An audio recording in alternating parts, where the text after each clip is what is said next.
नमस्कार, आप देख रहे हैं एमपी न्यूज और मैं हूं आपके साथ साक्षी जैन। छिंदवाड़ा की अमरवाड़ा सीट पर हुए उपचुनाव के बाद बीजेपी अब बुधनी और विजयपुर सीटों के उपचुनाव की तैयारियों में जुट गई है, जिस पर पार्टी ने अपने प्रभारियों की नियुक्ति कर दी है। वहीं कांग्रेस ने भी इन उपचुनावों की तैयारी तेज कर दी है, जिसकी अधिक जानकारी के लिए हमारे साथ हमारे संवाददाता शुभम जायसवाल जुड़ गए हैं। शुभम, बीजेपी ने बुधनी और विजयपुर सीट के लिए क्या कुछ अपनी रणनीति बनाई है और क्या कुछ तैयारी देखने को मिल रही है? जी, अगर मध्य प्रदेश की 2 विधानसभा सीट जिन पर अभी उपचुनाव होने हैं, जिनमें बुधनी और विजयपुर सीट शामिल है, अगर उसकी बात की जाए तो बीजेपी ने इन दोनों सीटों के लिए अपनी तैयारियों को पुख्ता करने के लिए कार्य योजना तैयार की है, जिस पर प्रदेश जो बीजेपी के प्रदेश अध्यक्ष वी.डी. शर्मा है, उनके नेतृत्व में इन दोनों विधानसभा सीटों के लिए प्रभारियों की नियुक्ति कर दी गई है। और अगर बात की जाए बुधनी विधानसभा सीट की, तो यहाँ से राजस्व मंत्री करण सिंह वर्मा को प्रभारी बनाया गया है। वहीं अगर विजयपुर सीट की अगर बात की जाए तो मंत्री ऐंदल सिंह कंसाना को पार्टी ने प्रभारी के तौर पर नियुक्त किया है। जी शुभम, दोनों सीटों के लिए पार्टी किसे अपना उम्मीदवार बना सकती है?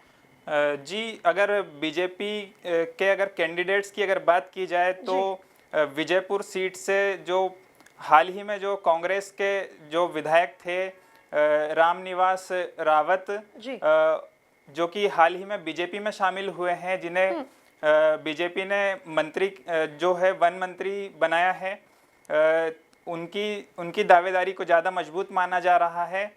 अगर बात की जाए रामनिवास रावत की, तो उन्होंने कांग्रेस के टिकट पर यहाँ से जो है विधानसभा का चुनाव जीता था और उन्हीं के नाम की यहाँ पर चर्चा बीजेपी में हो रही है। जी, और अगर बुधनी की अगर बात की जाए तो अभी तक बुधनी विधानसभा सीट के लिए किसी भी प्रत्याशी के नाम का अभी तक कोई ऐसा डिक्लेरेशन अभी तक आया नहीं है।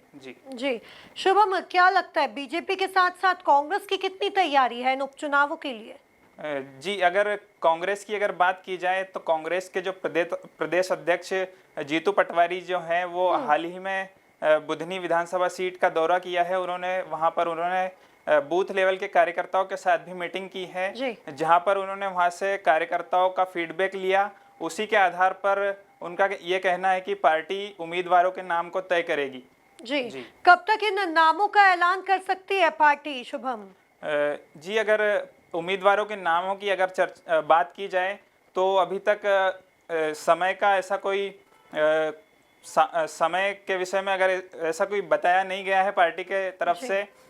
उम्मीदवारों के नामों की घोषणा पार्टी अपने आला कमानों से डिस्कस करने के बाद ही पार्टी अपने उम्मीदवारों के नामों की घोषणा करेगी। जी।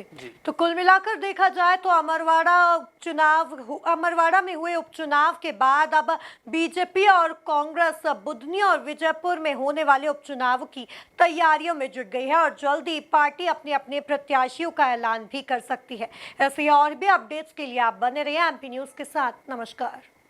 एमपी की नब्ज, एमपी का हाल, मध्य प्रदेश की हर खबर एमपी न्यूज टीवी के साथ। लगातार खबरों के लिए सब्सक्राइब करें हमारा YouTube channel MP news TV. Latest updates के लिए बेल आइकन दबाना जरा भी न भूलें।